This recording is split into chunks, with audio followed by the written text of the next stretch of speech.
webinar en el cual tenemos unas invitadas increíbles y como este es nuestro 153 webinar, yo creo que estamos muy honrados de que Women for Solutions está teniendo un impacto en el cual está movilizando a muchas mujeres y hombres hacia la economía del cuidado. Con eso quisiera empezar con nuestro movimiento de rito de empoderamiento de Women for Solution, que es poner las espaldas para atrás, el mentón para arriba, los ojos que brillan con alegría y determinación. Y con una súper gran sonrisa le quiero introducir a Viola Edward, amiga, increíble mujer, con una fuerza de cambio y de creatividad increíble. Ella es psicóloga, mentora y más de ella 30 años que trabajando en esto y tiene una facilidad para crear cambios en la gente de una manera increíble. Ella es co-CEO de Grit for Solution, Grit Academy. Grit Academy y como grit en inglés significa garra, es exactamente lo que hace para todos sus clientes y toda la gente que toma sus cursos. Yo una de ellas. Y con eso quiero agradecerte por la increíble acciones que hace, no solamente como coach, sino también como autora. Ha escrito muchos libros, uno mejor que el otro, y como el de breathwork o el trabajo de respiración, sobre qué pasa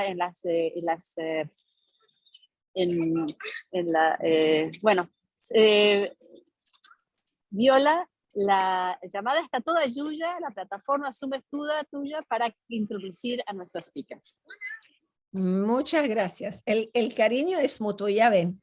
Hay mucho cariño aquí, muchas gracias también. Te aprecio y te agradezco muchísimo esta bella plataforma.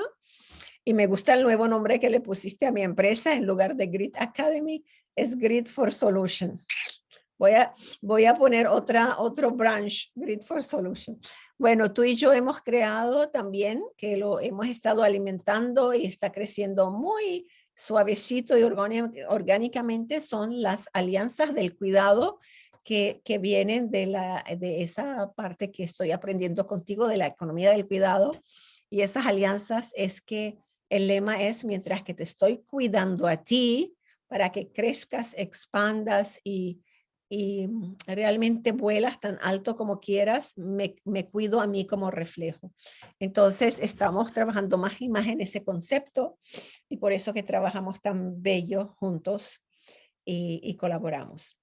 En ese sentido, y porque la vida es generosa y porque yo soy una persona con mucha suerte, he tenido una profesora en mi proceso de la psicoterapia. Yo soy psicoterapeuta y he estado con ella desde el 2004. Ella fue una pionera del e-learning y también del, ¿cómo lo llama ella? E-feeling, e-learning.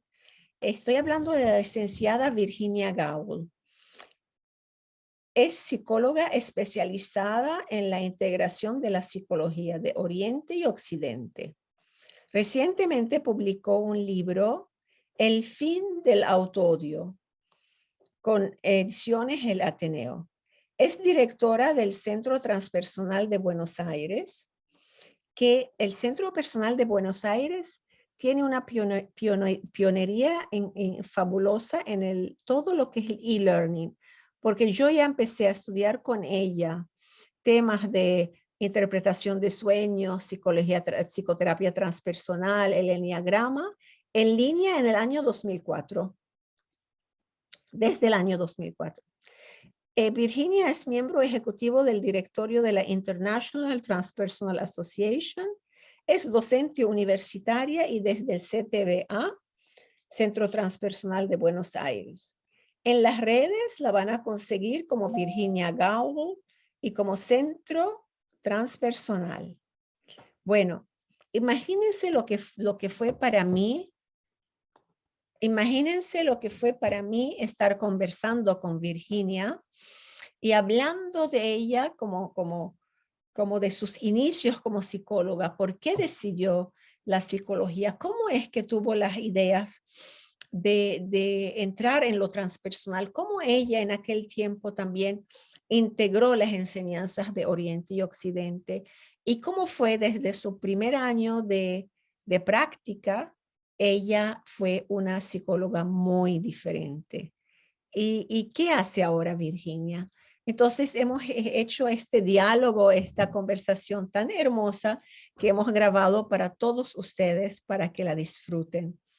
Entonces esta conversación con Virginia, la fundadora y directora del Centro Transpersonal de Buenos Aires, y yo como cofundadora y CEO de Grit Academy. Y aquí va, para todos ustedes. Vamos.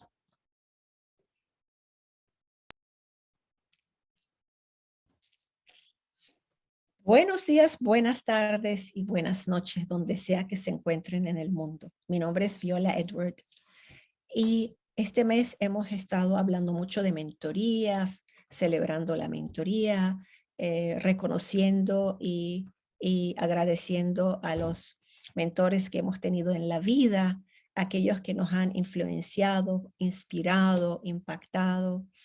Y bueno, no podía yo dejar de terminar este mes sin llamar y sin conectarme con mi querida, voy a llamarla profesora, mentora, tiene muchos nombres, pero a ver, le voy a leer un poquitico así resumido de su bio.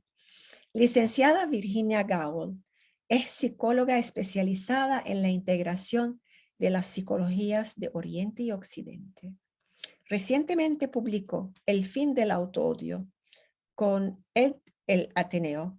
Es directora del Centro Transpersonal de Buenos Aires. Ya les voy a hablar de este centro. Es miembro ejecutivo del directorio de la International Transpersonal Association.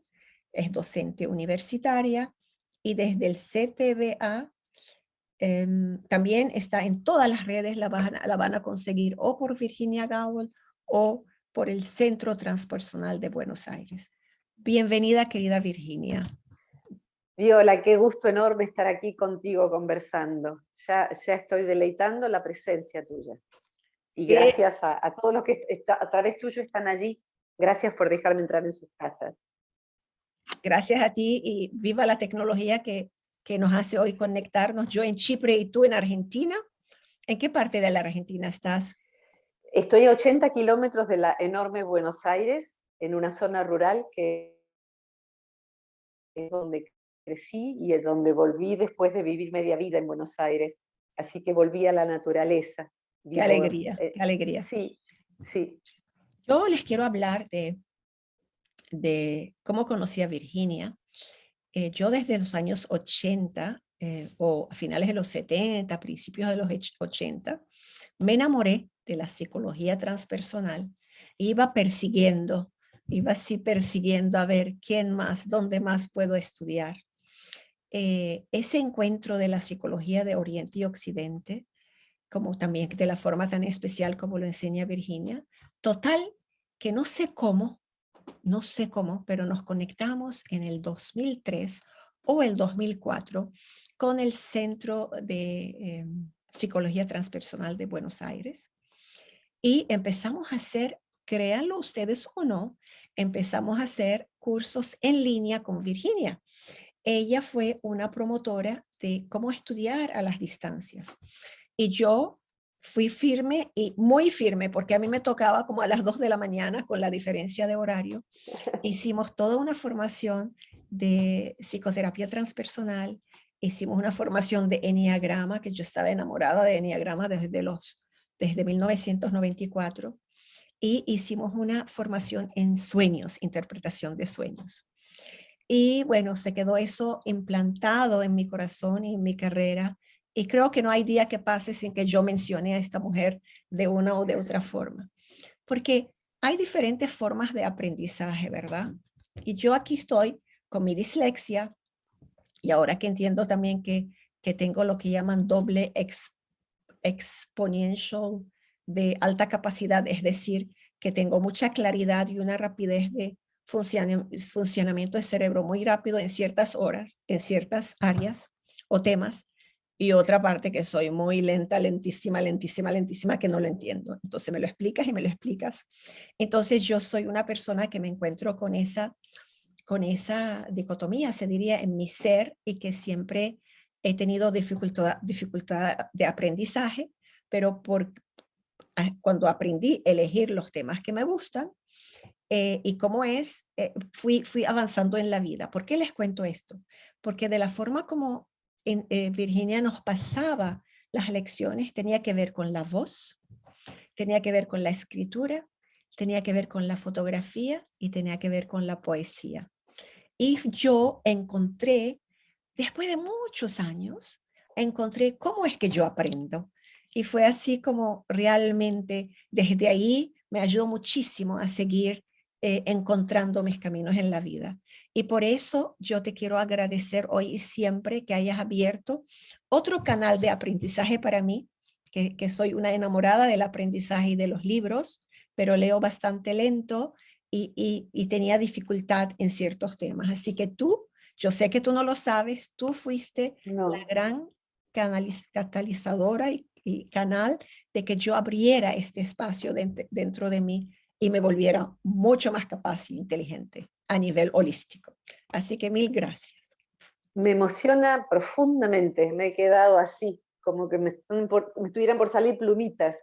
Me emociona mucho, mucho, y todo ese proceso se dio con todo lo que pasaba en tu país y estar con ustedes, los venezolanos en su momento, y tu mudanza, y los años pasan y aquí seguimos cerquita. Sí, Aquí seguimos cerquita. En aquel momento yo hice la formación para dar cursos a distancia y me di cuenta de que había que crear el propio método, que no perdiese sensibilidad. Y esto que describís, le llamé en aquel momento Philly Learning, porque el e-learning solo es bastante frío, distante, y yo no quería perder la amorosidad de los grupos, el conocer a quién es el alumno, y que hubiera eso que me constituye la poesía, la metáfora, ese aprendizaje de hemisferio derecho, ¿no? Pero nunca me imaginé de qué manera eso te hizo encontrarte con tu capacidad, tu manera, tu modo de aprender. sí, Qué preciosura, qué preciosura. Así que sí. bueno, me honra profundamente. Sí, ya yo había conseguido, porque ya yo sabía que si me toman de la mano y me explican, voy, pero esta forma tuya, además a través, les quiero decir que eso fue 2004, yo me había mudado a finales del 2002 a Chipre, de Venezuela a Chipre, y además había que recrearse en aquel tiempo y no tenía aquí nadie con quien hablara en español. Y para mí estos cursos que duraron como un año algo, me hizo mucho, mucho bien la intensidad y la belleza y la poesía y las metáforas. Además, Virginia incluye el budismo en sus enseñanzas de una forma muy, muy delicada y muy respetuosa. Bueno, entonces es eso de que ella, a mí se me había olvidado el feeling learning, no solo el e-learning, y también que tiene esta parte de mente, de la conexión en las relaciones, eso que hoy en día mi amiga Verónica llama relaciones emocionalmente inteligentes. Yo muchas veces las llamo las relaciones eficientemente inteligentes, por lo que mi amigo Guillermo Ricken creó, de la eficiencia emocional, y es porque ya como que ganamos tiempo al encontrarnos, ¿verdad? Nos Sí, conectamos y no hay sí, fuga, no hay fuga de energía, hay encuentros y hay resultados, y en eso podemos servir mucho mejor al planeta y a los otros. Y bueno, seguro. Virginia, cuéntanos, quiero preguntarte un poquito de cómo es este amor tuyo a la psicología. Cuando yo sé que has hecho muchas entrevistas y quizás mucha gente sabe estas historias de ti, pero me gustaría que también mi público supiera cómo es que tú te metiste en la psicología, una poeta como tú. Rara vez me preguntan estas cosas más personales, así que de algún modo es una novedad poder contarlo. Recién se acaba de ir mi hermano, que es mi hermano mayor, somos dos en la familia. Somos de una familia de abuelos campesinos polacos, mis papás también campesinos. Luego mi mamá empezó a trabajar como peluquera aquí en el pequeño pueblo en donde hoy vivo, y mi padre era obrero en una fábrica metalúrgica. Y de ahí salimos dos personas, mi hermano y yo, con mucha ansia de conocimiento, porque ellos también la tenían, y la iban calmando con lo que tuvieran a mano. Cuando me gradué, mi país estaba bajo dictadura militar. Cuando me gradué en la escuela secundaria, mi país estaba bajo dictadura militar, muy atroz, muy tremenda, muchos desaparecidos, como quizás muchos saben, y estudiar psicología no era mi opción. Yo iba a estudiar educación en la universidad que estaba más cerca de mi ciudad. La dictadura determinó ese año cerrarla. Y yo, que iba a ser educadora, me quedé sin carrera. Yo nunca había oído hablar de Freud, ni de la psicología, ni nada. Entonces alguien que me conocía me dijo, ¿por qué no hablas con la hermana de Cecilia, que ella está estudiando en Buenos Aires, en una universidad privada, pero no tan costosa? Si vas mediodía a la universidad vas a poder trabajar y costear la universidad, porque mis padres no podían. Y yo trabajaba desde muy chica. Entonces, bueno, fui a preguntarle qué era la psicología. Y ella me explicó que era como el médico, pero no curaba el cuerpo, y que no se tocaba a las personas, ni se hacía estudios con las personas, sino que se conversaba para aliviarle los dolores del alma. Y yo me di cuenta de que yo era muy buena haciendo eso en la secundaria, porque era muda, muy parecida al trastorno de Asperger, o sea, tenía muy pocas habilidades sociales, pero sí me venían a contar sus problemas mis compañeras. Entonces dije, quizás eso sea para mí. Y me di cuenta durante los 5 años que duró la carrera, que lo hice muy rápido, materia tras materia, que no me gustaba la carrera, que me parecía hermosa la profesión, pero no creía que nosotras teníamos envidia del pene, como decía Freud, y tantas cosas que eran absolutamente absurdas para mí, y yo me enojé tanto con eso que digo, yo voy a rendir todas las materias una sola vez y me voy a graduar y voy a salir de aquí lo antes posible. Antes de graduarme ya había empezado a hacer meditación, raya yoga, y me daba cuenta de que existía, por ejemplo, este señor Carl Jung, que había otra psicología.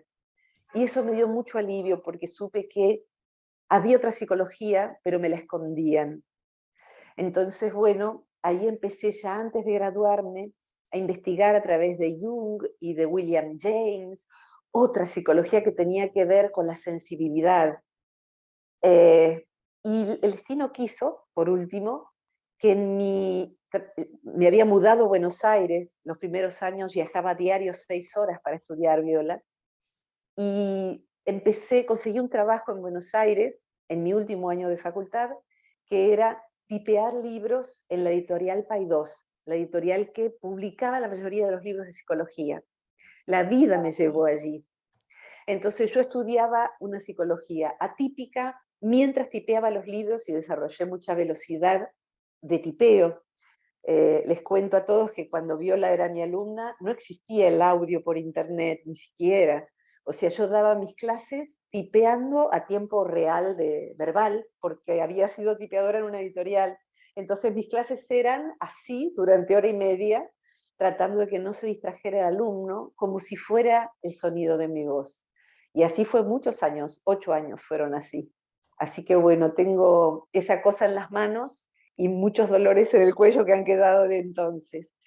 Pero sí empecé a saber que había otra psicología, y muy pronto mi camino, me gradué en el año 1984, muy jovencita, y empecé a trabajar ya con esa otra mirada, es decir, buscando lo saludable del paciente, su belleza, su modo de ser, no su síntoma. Su síntoma era, dentro del cuadro, le pasa esto. Y trabajaba con todo tipo de problemáticas porque no estaba tan especializada la psicología. Trabajaba con niños, con adultos, con parejas. Y bueno, fui aprendiendo también del error, de lo que sí funcionaba. Y yo no sé por qué tenía tantos pacientes, porque yo era una niña, yo tenía 24 años. Quizás porque irradiaba que era una buena persona, y eso sí lo puedo decir. que venía de una familia sana y que posiblemente, mira, una vez una paciente, para redondear esto que te cuento, me dijo, qué descanso me dio entrar a tu consultorio y cuando yo entré yo vi que vos me viste. Vos me viste. O sea, sintió que yo la vi como persona, no con alguien con TOC, trastorno obsesivo compulsivo. Ella era una persona y me regaló algo precioso. Y por ahí redondea esta historia. Un día ella era muy joven, menos de 30 años. Trajo una bolsita y me dijo, su madre era psicóloga. Yo de pequeña guardé en esta bolsita objetos para contar mi historia de infantil al primer psicólogo con quien yo hiciera terapia. O sea, yo no recuerdo que hay en esta bolsita. Y yo ya hice terapia antes. Pero vos sos la primera persona que me ha visto. Así que quiero junto con vos abrir la bolsita del tiempo. Y ahí estaba lo que luego ella elegiría, lo que ella fue, lo que ella era, lo que le dolió. Símbolos de su historia en una pequeña bolsita que había navegado 20 años en el tiempo. Qué prodigiosa aquella niña y qué privilegio el mío de poder juntas abrir su bolsita del tiempo. Ciertamente, ciertamente, qué hermosura. Y así como los pacientes y los clientes nos regalan su partes de su vida como una bandeja de plata abierta. Esta profesión, sí. Sigo enamorada como desde el primer día también. Me encanta nuestra profesión.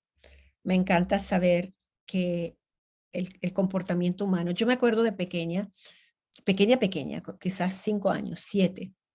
Miraba así y decía, ¿por qué hace esto? Porque realmente no es lógico, ¿no? Pero también me acuerdo que era lo suficientemente inteligente para mantenerme callada con ello. Y como que sí sabía que tenía que esperar un momento donde mi tamaño ayudaba a mi mente para poder expresar todo aquello, ¿no? Y sí, ya a mí me daban el apodo de la filósofa o la psicóloga o todo eso, pero luego cuando empecé a hablar ya no podía callarme y luego tuve que pasar muchos años para poder balancear lo que estaba adentro y lo que estaba afuera, ¿no?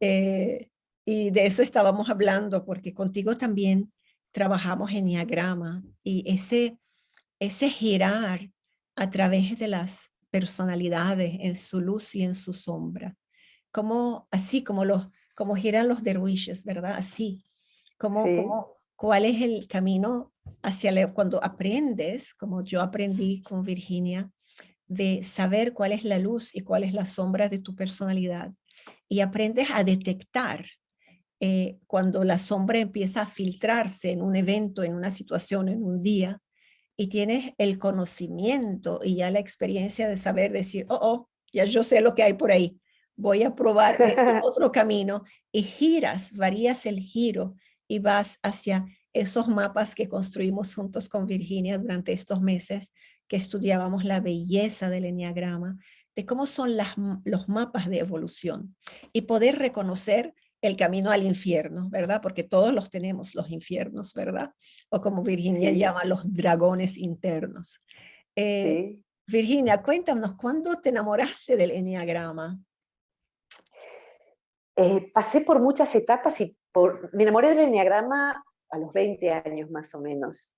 Y pasé por distintos autores y también aprendí con derviches de la orden Naqshbandi, que es donde nace el enneagrama, en el medio del desierto, y aprendí con un maestro de esto de California, Jens Hansen, que enseñaba danzando, era otra cosa. O sea, fui yendo del aspecto menos racional del enneagrama a un aspecto cada vez más psicológico.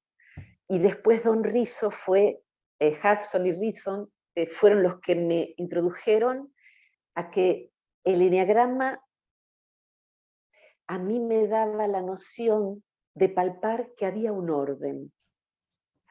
En un mundo muy desordenado que me dolía, me laceraba, mi generación, los nacidos en 1961, mis compañeros de secundario fueron a la guerra de las Malvinas contra Inglaterra. Allí murieron, allí se traumaron, allí pasaron frío, a esa generación. O sea que todo ese dolor, todo ese desorden, que además había revueltas en toda nuestra Latinoamérica, tanto sufrimiento, que hubiese un orden detrás, que haga que un 4, ya, así ama un 4, así sufre, este es su infierno, y por acá se va a su paraíso. Estate atenta con esto. Y el 5 ama de otra manera. Entonces hay que aprender cómo ama un 5, porque no va a amar como vos, no te lo va a expresar como sos vos. Y fui comprendiendo lo principal del eneagrama y de la psicología cliente, es que había un orden, y por ende si hay un orden hay un método. Si hay un plano, hay cómo llegar. Lo otro era un caos. Quizás por eso se diga de un monje en todas las disciplinas, se ordena uno como monje. Y eso significa, de hecho, en algunas religiones es tomar los hábitos, pero el hábito no es la ropa y el orden no es el carisma que se siga, sino que hay práctica para hacer. Para mí que hubiese un camino, además de mi propia devoción, un camino que no fuera la fe, sino la práctica, significó el pasado de mi historia, que era corto pero intenso, y el futuro, qué yo quería para el futuro, cómo iba yo a ir determinando mi presente. Y me fui dando cuenta de que yo podía ser discípula de la vida. La vida trae algo para aprender. Y cuando duele mucho, se nota que lo único que hay para hacer es aprender. También aprendemos del amor, de la ternura. Pero ser discípulo de aquello que viene y se muestra, ahora toca esperar. No hay nada más que esperar, y eso sí que es difícil. Ahora toca poner límites, Virginia. Es como en el I Ching, uno hace una pregunta, y para mí la mejor pregunta es, ¿cuál es la actitud que yo debo practicar en este momento? Y de las 64 respuestas, el I Ching te dice, a veces esperar, y a veces dice mordedura tajante. Tenés que ir, plantear y cortar. Amputación. No, no sé hacer eso. Practica, corazón, practica. Y te doy la vida para que practiques a ponerle límite a esa persona. Mordedura tajante. Esto hay que cortarlo de raíz. Y esto otro, en cambio, hay que esperar a que el caos se ordene. Y esto otro, vas por buen camino con la actitud que estás teniendo. O sea, la vida va girando también, como la hermosa metáfora que determinaste, que trajiste, ¿no?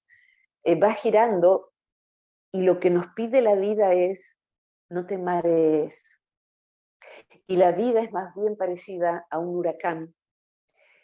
Y cuando la vida nos pide el desapego y la sobriedad, la lucidez, no estar dormidos, estar despiertos, lo que nos dice es, cuando miramos un huracán, todo lo que el huracán arrasa está en la periferia del huracán. Pero hoy que tenemos satélites, si vemos una foto de un huracán, el centro está quieto, el centro no arrastra nada, el centro está vacío y quieto. Y si uno no trabaja sobre sí, cuando la vida se vuelve arrasadora, no se sabe qué hacer, lo único que hay es caos y confusión. En ese momento, lo mejor que nos puede pasar es encontrar un mentor que haya practicado estar en ese centro, porque nos va invitando con prácticas a decir cómo hacer, pero además el mentor va a tener algo, si ha practicado, que es indelegable y que no hace tantos años encontré en voz de Ram Dass, de la línea transpersonal también, que dijo algo que a mí me repiquetea. Alguna vez en la semana me aparece Ram Dass diciendo esta frase que voy a decir. Él había fundado con Joan Halifax el primer hospice zen, donde poder ir a morir en un clima sagrado, de práctica, de amor, de alegría, de gratitud hacia lo que sí se pudo vivir. Y su frase es, al fin y al cabo, lo único que uno tiene para darle al otro es su modo de ser. O sea, todo lo que hemos estudiado, leído, cursado, se lleva a la práctica y de ahí pasa del concepto y se vuelve carne. ¿Y qué nos da un mentor? Su modo de ser, su modo de ser. En ese modo de ser, uno hasta puede, no sé, yo con mi terapeuta le pregunto, ¿vos qué harías ante esta situación? En mi última sesión le pregunté, ¿vos viviste algo parecido a esto que yo estoy viviendo ahora? Y me contó cómo ella lo vivió, que sí que lo había vivido y cómo ella lo sufrió y cómo ella lo fue resolviendo. Y para mí es algo tan hermoso. En tanto en la universidad me enseñaron que el terapeuta estaba allí en el sillón más caro, el paciente en una silla más barata, y si me preguntaban algo como terapeuta, yo tenía que ponerme así y decir, ¿y a usted qué le parece? O sea, jamás contar nada, nada que muestre quién es, cuál es mi modo de ser, ningún objeto, consultorio neutro y yo distante. Y yo he sido siempre de abrazar al paciente y si hacía falta y lloraba, alcanzarle un pañuelo. Y he llorado antes que mi paciente. Mi paciente contando su dolor y yo llorando lo que él no podía llorar. Y a lo mejor mi llanto, permitiéndole llorar lo que no había llorado a lo mejor en 20 años. Ya no soy más terapeuta, ahora soy docente y escribo y comunico. Pero cuando alguien me cuenta sus cosas, soy un cuenco, procuro serlo. Y sé que mi terapeuta a mí me da su modo de ser. Y sé que yo cuando voy a comprar la fruta que voy a comer, también compro el modo de ser de quien me la vende y le doy al otro mi modo de ser, porque lo damos en cada cosa que hacemos. Un día, y con esto te doy pie a ti, que es tan hermoso tu decir. Un día un amigo muy querido me preguntó, ¿qué sería si no fueras Virginia Gowell? Si no hicieras lo que hace Virginia. Yo me tomé muy en serio la pregunta y le dije, no te puedo responder ahora. Y me quedé elaborando eso. Y la verdad es que, claro, no ser lo que yo hice de mi persona, que es ser obrera igual que mi papá, solo que en vez de metales yo trabajo mi propio corazón, yo trabajo mi modo de ser, mis hábitos, mis dificultades. Y la verdad que mi respuesta fue, la verdad que no me interesaría estar aquí. No me interesaría estar aquí. O sea, yo necesito trabajar sobre mí y todo lo que yo hago es para dar. O sea, yo recibo proceso, doy, recibo proceso, doy. Miro una película y la miro para decir, hay una gran película. Y leo un libro y no se me ocurre leer una novela. Leo para estudiar y eso que estudio lo doy.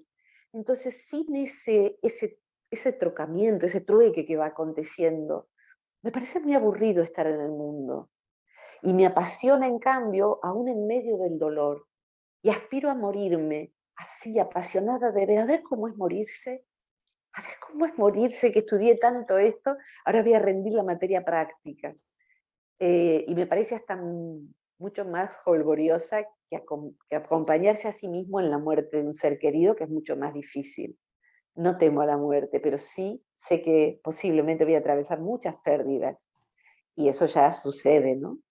Entonces, eso me parece que, como dijo mi amiga Cecilia, qué hermosa que es la vida observada. Eso, autoobservarse en todas las instancias y aprender de eso que está sucediendo.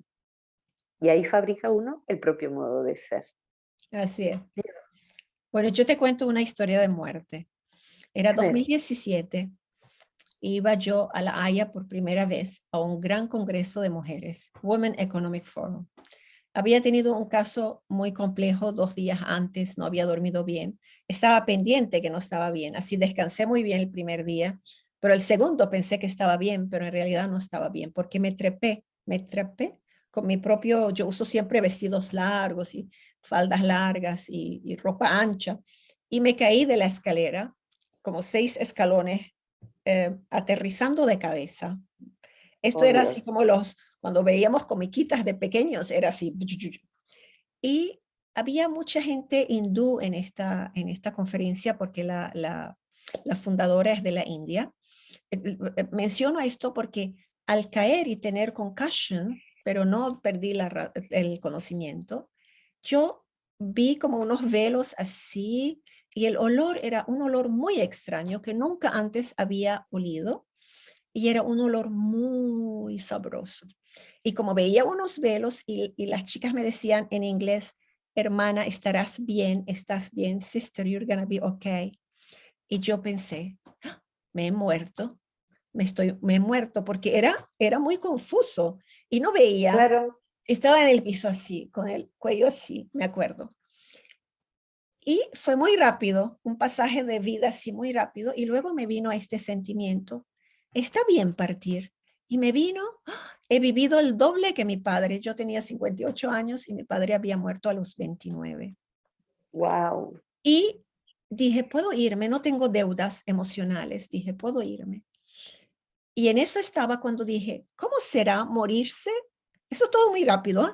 Sí, Respirando. Como sí. ustedes saben, yo trabajo en breathwork, respiración consciente, y esto ha sido una de las metodologías que me ha ayudado, además de la psicoterapia, de salir de la oscuridad en la que yo estaba en la vida.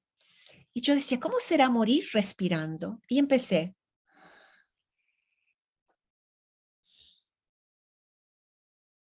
Y en ese momento yo entendí lo que es morir totalmente viviendo a los años míos de oscuridad, donde yo vivía en la muerte constante. Wow. Fue una experiencia muy, muy hermosa. Luego ya me di cuenta que no me había muerto, ¿eh? Había mucho pensamiento, pero la respiración me mantuvo despierta y mantuvo el sentido del humor. Y cuando la ambulancia vino, el señor holandés que me dijo, señora, venga conmigo, usted estará a salvo, estará bien, venga conmigo. Y yo todavía tengo el buen humor de decirle, acérquese, acérquese. Y el Señor se acerca y yo sigo tirada ahí con el cuello así y respirando. Y le miro a los ojos, tenía unos ojos azules claros, me recordaban los de mi mamá, que ya había justo ido 6 meses antes, 7 meses antes. Y navego en el azul y yo todavía le digo, está bien, saldré de paseo contigo en la ambulancia. O sea, no solo que la respiración me mantuvo activa, pero fue una experiencia muy hermosa, Qué belleza. muy, muy hermosa. Tuve fractura del cráneo y salí con Uf. yesos y todo eso, pero fue una experiencia muy hermosa y creo que para eso estamos trabajando, apoyando, liberando. Eh, eh, Todas estas cosas, ¿no? Yo les voy a Sí. decir una nota que Virginia me hizo, me dijo una vez, ya ustedes saben que yo a estas alturas soy un libro abierto, y me dijo una vez Virginia en la sesión que cándidamente y hermosamente me dio, si tu vida fuera un libro, ya a la mitad del libro yo diría, este autor está exagerando. Sí, sí, sí. Sí, sí, sí, sí. A mí me ha pasado de empezar terapia y no con la terapeuta que actualmente estoy hace tantos años, sino con un señor, y le digo, es necesario que sepas que no soy mitómana. Lo que te voy a contar te lo va a parecer. Claro, a veces quienes andamos el camino tenemos vidas muy intensas, posiblemente por no evitar la vida también. O sea que uno tiene una idea y la lleva a cabo. Y uno siente el impulso del espíritu y uno no sabe cómo, pero lo va a hacer. Y creo que eso es una buena conexión con el mapa que ya tiene uno adentro. Hay algo que desplegar, uno es como un origami, ¿no? Está Sí, todo plegadito, entonces para que la grulla se abra, hace falta soplar desde adentro.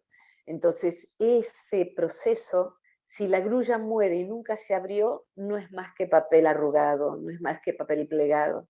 Pero claro, la apertura va a implicar muchos riesgos, es una travesía, van a sí, venir ayuda, va a haber antagonistas, como en toda buena película, uno es el protagonista de la propia vida y va a haber contras y va a haber gente que no le guste cómo seamos o lo que hagamos, y después van a ver, como te ha pasado a ti, me ha pasado a mí, accidentes y muchos avatares, pero que esto que a ti te pasó en momento tan límite, certifica el trabajo previo que vos habías hecho. En ese momento uno puede transitar lo previo. Yo recuerdo tener 19 años y el que luego sería mi suegro, el padre de mi novio que no es más mi marido, pero que es mi mejor amigo varón. Mi suegro Tiziano era un hombre que trabajaba sobre sí y me dijo, lee este libro. Y yo vi la palabra, la expresión trabajo sobre sí. Y trabajo estaba con mayúscula. Y a mí que siempre me han gustado las palabras, me levanté y le pregunté, Tiziano, se llamaba él, ¿por qué trabajo está con mayúscula? Yo no me acuerdo qué es lo que él me explicó, pero algo me pasó que no pude dejar de buscar ese tipo de lecturas en paralelo a la psicología. Por eso mi ingreso a lo transpersonal fue antes de graduarme de psicóloga, diría que fue a los 19 años, mi primer retiro, empezar a meditar, empezar a hacer yoga, enseñar aquí en mi pueblo yoga a los niños, daba yoga para los niños, y la verdad es que fue hasta aquí, y lo que quede creo, una vida vivida viva, y me he equivocado con mucha pasión, o sea, mis errores han sido así muy apasionados. Es una buena Y forma. aliento profundamente a que uno haga su intento y transite el error. Como decía el querido Jung, que la vida debe ser consumida, como una vela, la vida debe ser consumida, aún en el error, pues con frecuencia se halla la verdad a través del error. Me consta, me consta. Y está muy bueno que sea así, o sea que si alguien que nos escucha se cayó por la escalera o porque andaba ahí con más cosas de las que podía, en mi caso fue otro tipo de accidente, o bueno, ha cometido errores, benditos sean, son llamados a aprendizajes y también a la modestia. El camino, diría yo, ¿cuál es la principal dificultad del camino? La principal dificultad es ubris o ibris, ¿no? La inflación del ego. El ego va a estar siempre queriendo sacar ventaja y partido de lo que hagamos. Yo le he temido tanto al ego, también de manera equivocada, porque por ahí he sido muy cruel conmigo misma. De ahí viene el fin del autoodio, ¿no? Creo que mi miedo a mi propio ego me ha llevado a la autoflagelación, a la autolimitación, y he conseguido que lo hiciera desde afuera. O sea, mi primer mentor, porque también está el mentor siniestro. El mentor siniestro, al final de la cuenta, cuando uno puede salir de su mentoría, nos enseña qué no hacer nunca jamás con uno mismo ni con los demás. El mentor siniestro tiene un ego absolutamente hipertrofiado, como un tumor. Esa gente que tiene un desgraciado tumor inoperable. Y en general, cuando un mentor ya ha desarrollado una hipertrofia del ego, difícilmente pueda tener remisión ese tumor, porque es difícil que alguien quiera llegar a donde cree que ya llegó. Y el camino se caracteriza por saber que uno no llegó, por eso uno sigue caminando. Cuando alguien cree que ya llegó, se queda ahí en la cima y tiene discípulos, y tiene el autoadjudicado rol de maestro y una autoadjudicada iluminación no acreditada por nadie que haya dicho sí, verdaderamente. Alguien más iluminado que diga sí, esta persona lo está. Lo que hay es un ego desproporcionado y un regodeo en la admiración de los demás por nuestra enorme modestia y nuestra enorme sabiduría inconmensurable, y deja caer indicios de misterio esa persona que va organizando una secta en donde uno no sabe que ha entrado en ella y que funciona como tal. O sea, yo hoy te diría, ¿dónde estábamos mi novio, mi suegro y yo? Porque fuimos detrás de mi suegro en una secta, donde lo que había era un adulto que certificara que eso era saludable, sano, digno. Y lo que mucha gente con pureza de corazón transita, y nosotros lo éramos. Éramos dos chicos y mi suegra era tan bueno que no podía percibir la sombra del gurú iluminado, como se dice en el libro Encuentro con la sombra del gurú iluminado, entre comillas, tanto gurú como iluminado. Esa sombra es tremenda y daña mucho a quien queda bajo la égida de esa persona, ¿no? Y cuando uno puede salirse de allí y ve dónde uno estuvo, da mucha vergüenza y da mucho dolor, pero es parte del camino. Hoy, tantos años después, yo digo, recién ahora puedo decir cuánto aprendí. Gracias, donde sea que esté, seguramente del otro lado del muro. Gracias, aprendí mucho, aprendí mucho. Pero, y ahora dices, y ahora necesito menos tiempo y intensidad para aprender, ¿verdad? Ya, esa es una de las oraciones. Aprendo. Sí, Menos exactamente. intensidad, que voy aprendiendo. Sí, sí, creo que no sé si voy a poder bajarme de la intensidad, Viola, porque ya es constitutivo, me parece que ya vine así, pero ahora la intensidad está en este momento, por ejemplo. Yo experimento una profunda pasión y alegría de estar con ustedes, contigo. Entonces, esa intensidad a veces me quema el sistema nervioso. Mis clases son de 4 horas, entonces ahora ya no. Por ejemplo, sí he ido bajando la dosis de la intensidad en cantidad de tiempo, pero mis conversaciones con mis amigos son pletóricas de intensidad. Sí. Solo que hay cosas que no puedo elegir, como la muerte de seres queridos, y bueno, en este momento estoy duelando eso, y bueno, sin embargo, una parte de mí está en duelo, y otra parte está en profundo gozo, porque así somos los humanos y podemos serlo, no por negación, sino por ir moviéndonos, girando dentro nuestro. Y después volveré a ese duelo, pero ahora estoy en el gozo del compartir. Entonces, si hay ojos tristes, están, porque eso está. Pero en el entretanto, poder decir, en tanto yo pueda elegir, ahora quiero aprender de la belleza, de la ternura, del amor, de la amistad. Y decía el querido uruguayo Eduardo Galeano, él fue un mentor de tantos, y no la iba de maestro, sino de escritor, el que escribió Las venas abiertas de América Latina, ¿no? Él decía, se necesita coraje para la alegría, porque a la pena estamos acostumbrados. Entendiendo, en algunos países coraje es enojo, coraje como valentía, y pena no como vergüenza, sino como tristeza, Dolor. sufrimiento, dolor. O sea, listo, ya esa materia está rendida, va a haber dolores inevitables, o sea que bueno, para eso ya estoy bastante entrenada.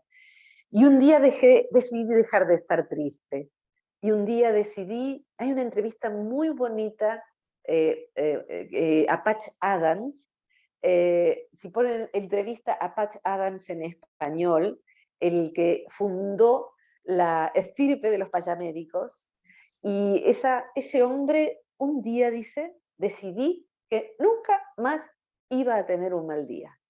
Y a partir de allí empecé a ser un médico que acompañaba riendo en el sufrimiento.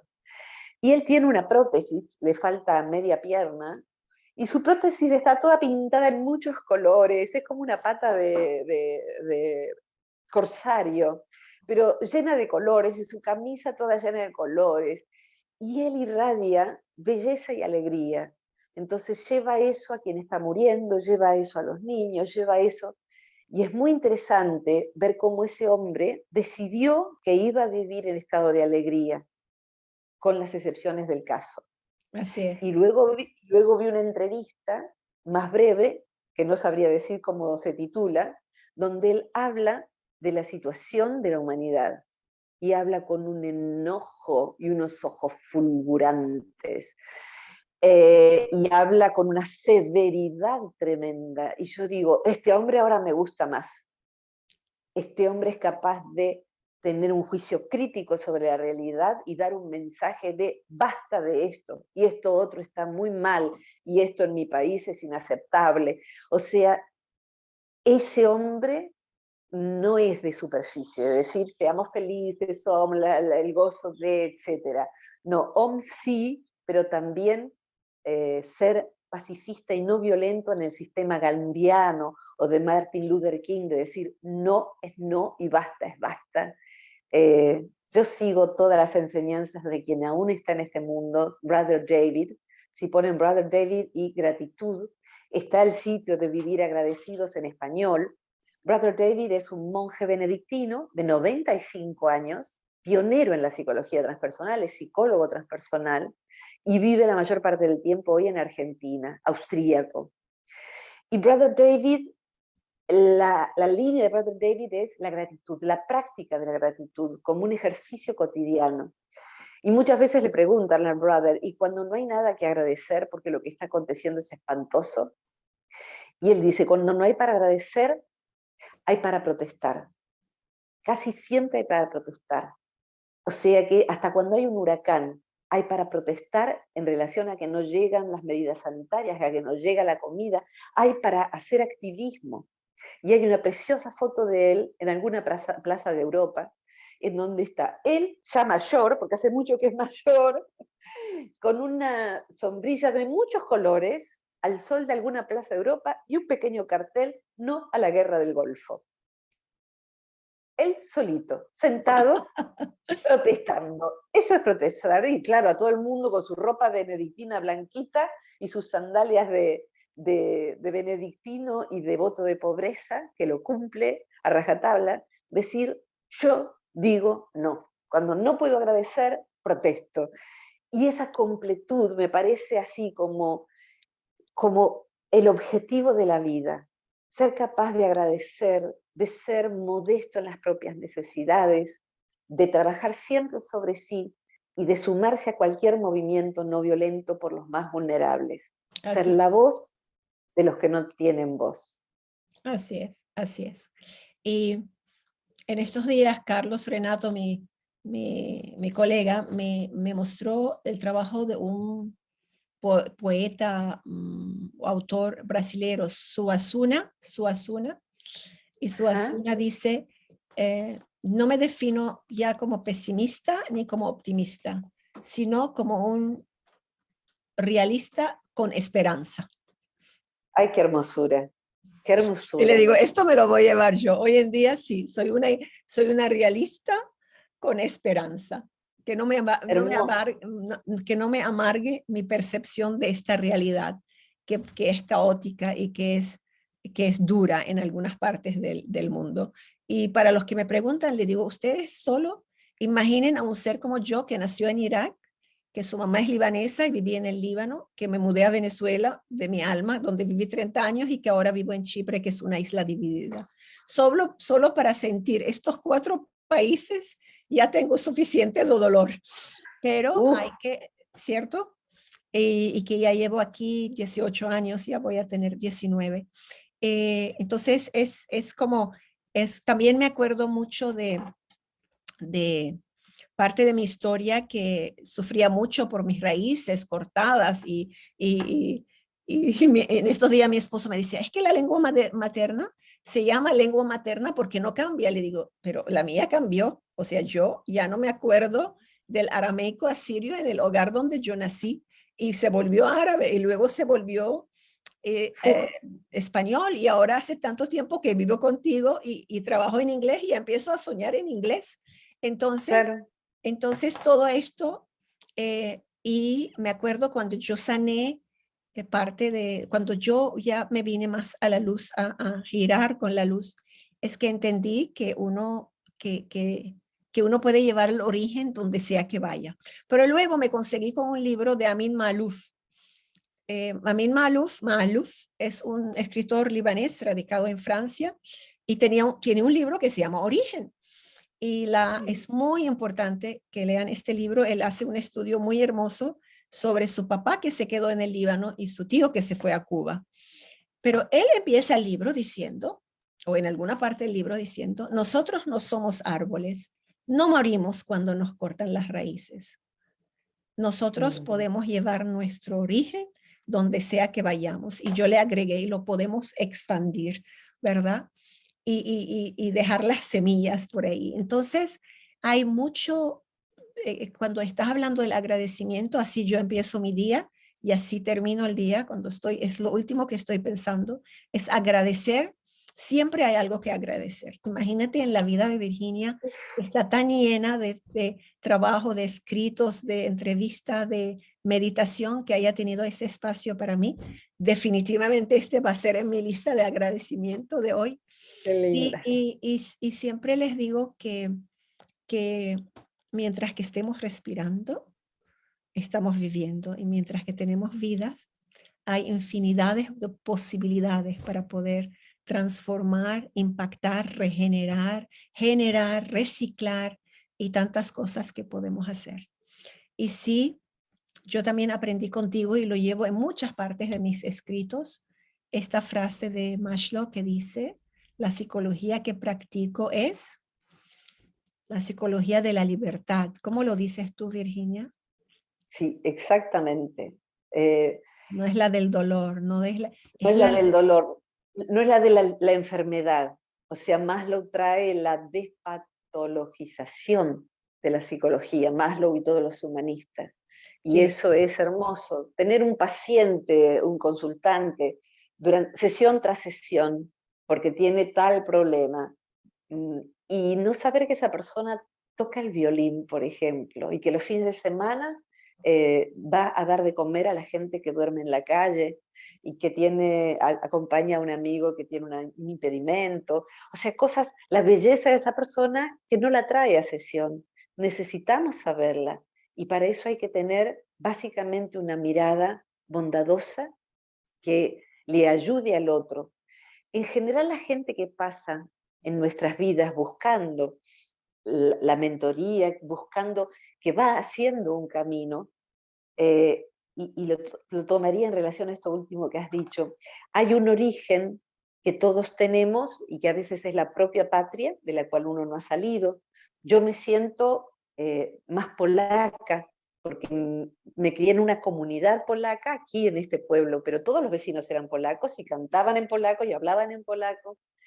Entonces, detrás de nosotros hay una añoranza con mayúscula del origen con mayúscula.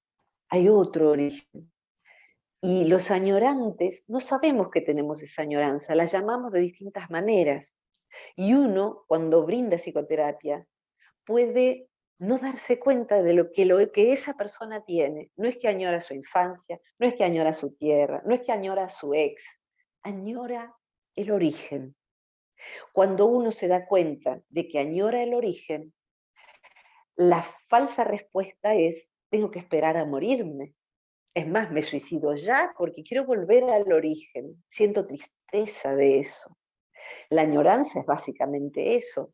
Nostalgia es pecho y algia es dolor. La nostalgia es eso.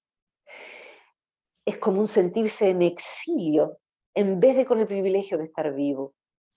Entonces, el origen, curiosamente, en la realidad, no está atrás. Ese origen no está atrás, porque no es una patria de tierra. Ese origen, su realización es ahora. Si yo ahora estoy en contacto con mi porción del todo, con la porción del todo en mí, volví a mi origen. Vuelvo y vuelvo todos los días. La práctica en síntesis es la práctica del origen, de volver al origen, recordar el origen, sentir, en el Zen se dice lo no nato en mí. Lo no nato significa que nací en un cuerpo. El que nació es el cuerpo, el que va a morir es el cuerpo. Y lo no nato se despide de este cuerpo. Gracias, gracias por los servicios brindados, por haber sido mi casa de carne, de huesos, de fluidos. Gracias, te dejo, me voy.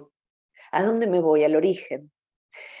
Pero el origen sigue estando mientras estoy viva. De manera que no se trata ni de morir antes, ni de matarse, sino volver allí. Y los que acompañamos a volver, acompañamos a que esa nostalgia cese, pero cese aquí vivos.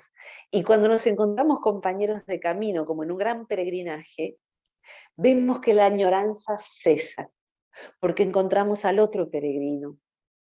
y es parecido al Camino de Santiago más bien. Aquí en el lugar donde vivo se hacen peregrinaciones donde peregrinan miles de personas, pero es una cosa donde el sentido de lo sagrado se pierde un poco porque se hacen 80 kilómetros caminando, nunca lo hice ni lo haré, y bueno, se come en el camino y se habla en el camino y se pasa música en el camino y pocas personas lo vivencian como un peregrinaje.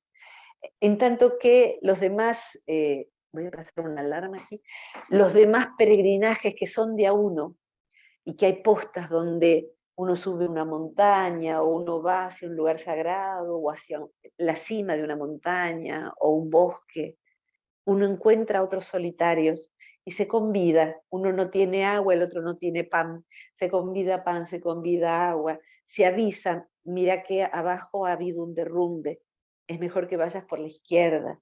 Y el que viene me dice, no te pierdas de ver cuando subas, no te pierdas de ver. El lugar a donde va todo el mundo es ese, pero vete hacia la derecha porque hay una vista insuperable.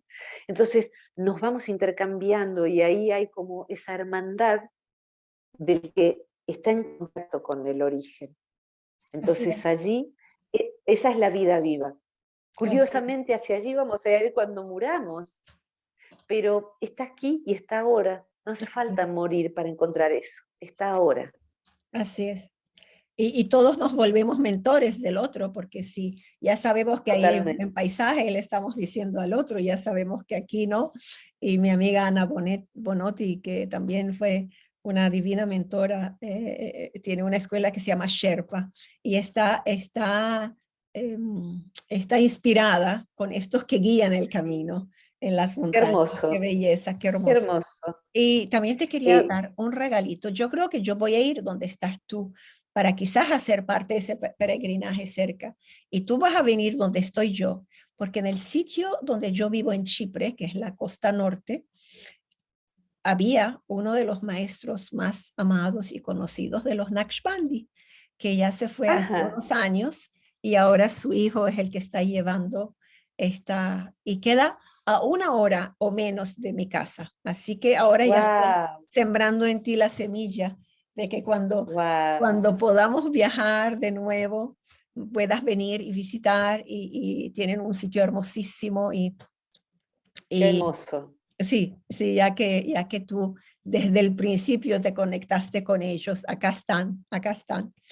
Bueno, qué hermoso. Y también quería, me acuerdo una palabra, ya nos pasamos de la hora, así que... Pero yo lo dejo en tus manos. Sí, así que eso es lo que pasa con Virginia, que ustedes vieron como en esta hora que pasó, es una especie de metamorfosis, lo llamaría ella.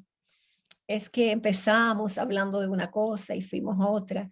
Y si yo tuviera chance ahora de entrevistarlos a todos ustedes, sabría que ya hay algo dentro de ustedes que se transformó, que se expandió, que se tocó. Es como acariciar el corazón. Y es lo que me pasa a mí cada vez que yo hablo con Virginia. Es un proceso de aprendizaje dulce, suave, profundo y que deja su marca en mi vida, en mi alma, en mi corazón. Virginia, yo no sé más cómo agradecerle a la vida el haberte puesto en mi camino. Me acompañaste en momentos muy hermosos de alguna forma y también eran un poco durillos de otra forma. Pero y creo que no pasa un día que yo no pienso en ti o no me acuerdo de ti o esperen, o no traigo tus cursos, así hicimos este curso, ¿ves? Así eran los cursos donde ¡Qué lindo! nos mandaba en línea, pero con dibujos, no pasa un día que yo no revisto. Esto es desde el 2004, que está ahí protegido y lo voy revisando y voy estudiando y traduciendo. Y bueno, hermoso. Y bueno, entonces desde la profundidad de mi ser, te agradezco tu presencia en mi vida y la de muchos. Y a ustedes les prometo que vamos a hablar otra vez y muy pronto con Virginia sobre algunos temas que estoy segura que les van a fascinar, como fue pasear un poco en nuestras vidas como colegas, como mentora y mentorada, como se dice en español, mentor and mentee, y como profesora y alumna y como amigas del camino. Qué lindo, qué lindo. Virginia, tus palabras para Gracias, finalizar Viola. esta Gracias, conversación. Viola. Muchas gracias. Ayer compartí un escrito en donde en algún momento encontré que existía la palabra enseñante y la palabra aprendiente, lo cual nos da la idea de algo que sigue estando en proceso, ¿no? De manera tal que quien enseña, lo que hace es eso, una seña. Por allí hay un bello paisaje, cuidado allá. Yo anduve por allí no anduve, después contame, me enseñás vos a mí. Y el aprendiente va aprendiendo, ¿no? Va tomando. Y es un proceso, es como un gerundio, por decirlo así, aunque gramaticalmente no lo sea, pero todos somos, si no nos creemos gurúes iluminados, permanentes aprendientes unos de otros, permanentes enseñantes unos de otros. Y eso vuelve la vida tan bella. Quiero incluir allí también a nuestros amigos animales, a los amigos animales no humanos. Son grandes enseñantes si uno está dispuesto a ser aprendiente. Y ellos también nos hacen evolucionar y nosotros podemos colaborar en la evolución de ellos. Para mí es muy central en mi vida, muy central. Así que la vida, quizás esto sea, como decía el doctor Bachel, ¿no? Quizás esto sea esta vida un día de escuela. Vengan más, vengan más. Así que es un honor estar contigo y con ustedes. Muchas gracias por esta conversación y vendrán otras cada vez que me lo digas, seguro que sí. Muchísimas gracias. Hasta la próxima. Y hasta la próxima. Un abrazo inmenso. adiós.